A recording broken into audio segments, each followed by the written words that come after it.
So we're back after 2 weeks. We sowed these a couple weeks ago, and yeah, they are ready for their first haircut. So the first haircut isn't as much fun as some of the other ones because at this point we can't use the onion. Once they get bigger, you can start to use the onion tops for making like you would use them for chives. So onions, they can go in soup, they can go in salads and stuff. But at this point, we've got all these little tips, which are the seed heads that we need to cut off. So basically, the rule of thumb is supposed to be about 4 inches, but I've become less and less fussy over the years because it doesn't seem to matter. The biggest thing for me is I'm going to try and get most of the seed heads. So I'm just going to trim these up and try to get the top of any of the seed of them, because what this does is it actually makes it so that they want to grow more and they get thicker and thicker. If you didn't do this every week, and it is an every week job, they will just start to get too straggly and they'll start to fall over constantly and everything. So there are a few here that are sticking together or are going into the ground a bit. So I try to figure out which end is the proper one, and then I cut it to the spot where it's standing straight again.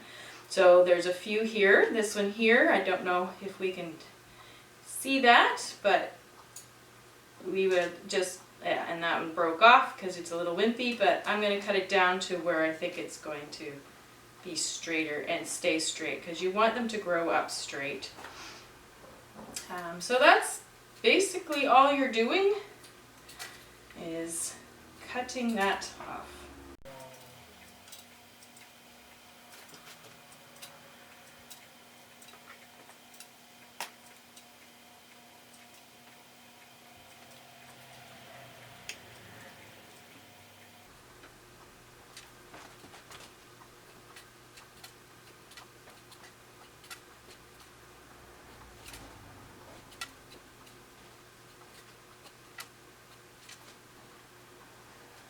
Other thing sometimes I do is I'll push in one that doesn't look like it's quite in all the way, that it's just rooted on the top instead, and I'll push it down a little bit. Sometimes it works, sometimes it doesn't, but I'll try and get a little bit of dirt on that a little bit more, and then hope that they grow a little straighter as well that way.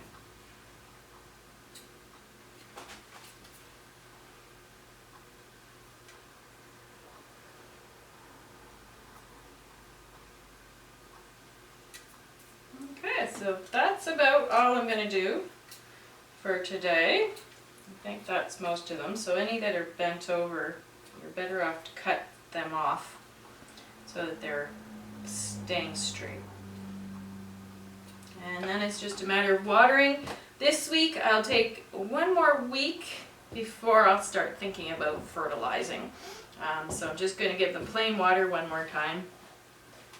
And then probably next week I will begin my fertilizing of the soil. So the other 2 are still damp, so I'm not going to worry about them. So that's it for today. This is my sweet potatoes after 2 weeks of having them in the dirt. They seem to be quite happy growing in it. As you can see, a few of them have really sprouted up and some of them not so much. But I think that's just, they do that. You never know, which is why I start them middle of February, because there's going to be some that are going to be way ahead and then other ones that are going to be as slow as molasses. But there's quick fixes at the end of the year or how to deal with that, an early one. So because this one is so tall, it's actually not fitting under my grow light very well anymore, so I'm actually going to just move that one into the windowsill. There's no reason for that one to be there at this point, so I'll just stick it in the windowsill spot instead, and it'll slow it down a bit.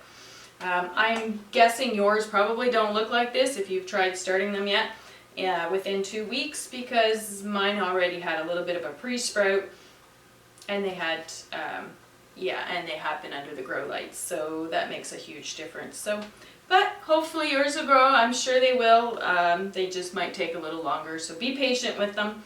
They'll start to sprout eventually. So I'm just gonna water this. I'm still watering with straight water at this point. Not worried about getting fertilizer. So that's it for now. Happy gardening. God bless.